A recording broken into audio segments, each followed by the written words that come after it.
प्रभु राम के चरित्र का वर्णन तो स्वयं ब्रह्म जी भी नहीं कर पाए, तो हम क्या कर पाएंगे।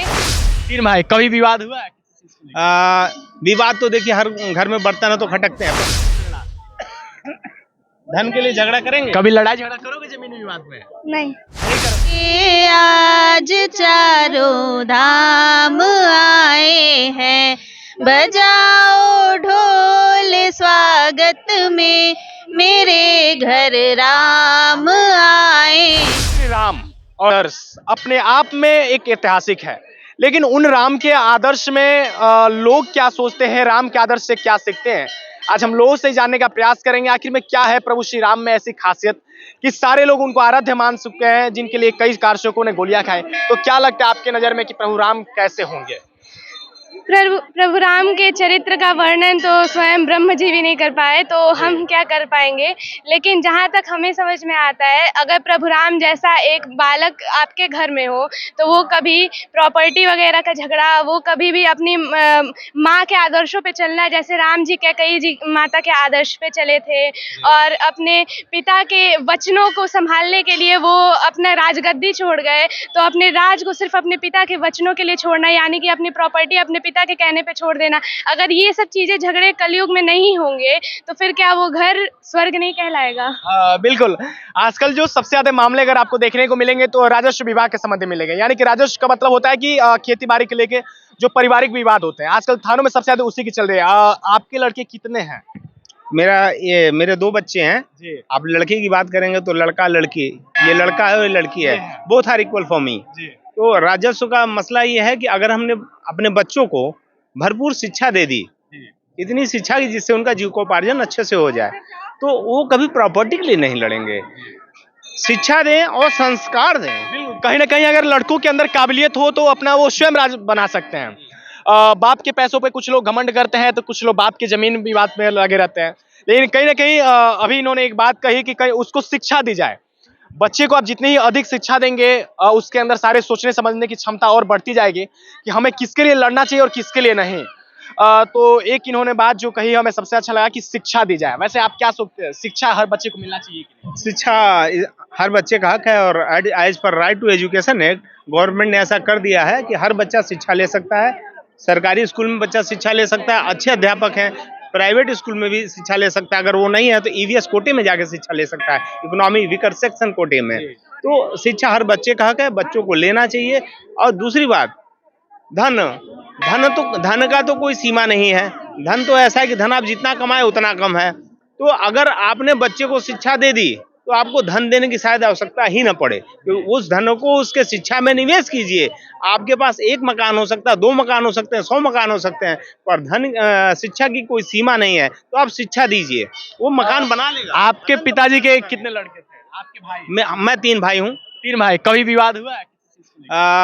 विवाद तो देखिए हर घर में बर्तन है तो खटकते हैं, पर कभी कोई ऐसा विवाद नहीं हुआ कि जिसके कारण किसी का प्राण संकट में आए। अगर कभी ऐसा होगा तो मैं पीछे हट जाऊंगा।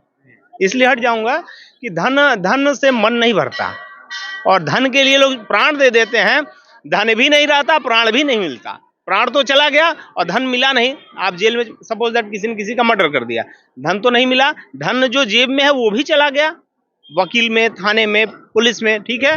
तो आप कभी भी धन के बारे में ज्यादा सोचेंगे, परेशान रहेंगे। धन के लिए प्रयास कीजिए, और देखिए धन खत्म और धन के चक्कर में प्राण भी खत्म। तो ऐसा झगड़ा नहीं होना चाहिए, बचना चाहिए। आप करोगे बाबू कभी झगड़ा? धन के लिए झगड़ा करेंगे। कभी लड़ाई झगड़ा करोगे जमीन विवाद में? नहीं करोगे। चलिए, अच्छा लगा इन्होंने ना कहा। बाकी मैं भी यही सोचता हूँ, इनको ये भी आशीष देना चाहूंगा कि जिस तरह ये प्रभु श्री राम का बाल स्वरूप बने हुए हैं, राम के आदर्श इनके अंदर भी आए, प्रभु श्री राम का चरित्र इनके अंदर आए, और जिस प्रकार भगवान श्री राम मर्यादा पुरुषोत्तम श्री राम कहे जाते थे, ये भी मर्यादा पुरुषोत्तम कहे जाए। बाकी जिस प्रकार इन्होंने राम के बारे में बताया कि राम के वर्णों का, उनके चरित्र का व्याख्यान शायद ब्रह्म भी नहीं कर सकते। वैसे जो राम सीता की जोड़ी थी वो आपकी नजर में कैसी लगती है? क्या उस प्रकार की जोड़ी अभी इस संसार में, इस कलयुग में वास्तविक है? बिल्कुल नहीं है। कलयुग में कभी त्रेता युग जैसी जोड़ी बन ही नहीं सकती है।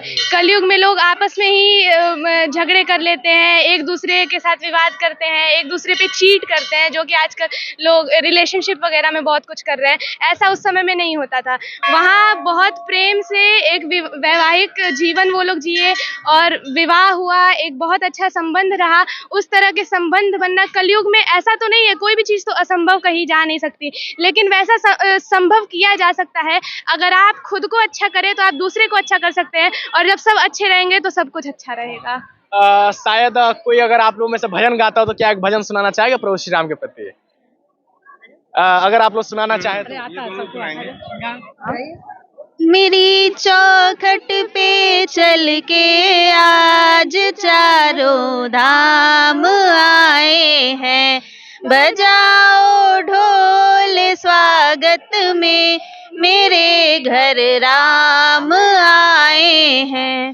कथा शबरी की जैसे घुल गई मेरी कहानी से, न रोको आज धोने दो चरण आँखों के पानी से।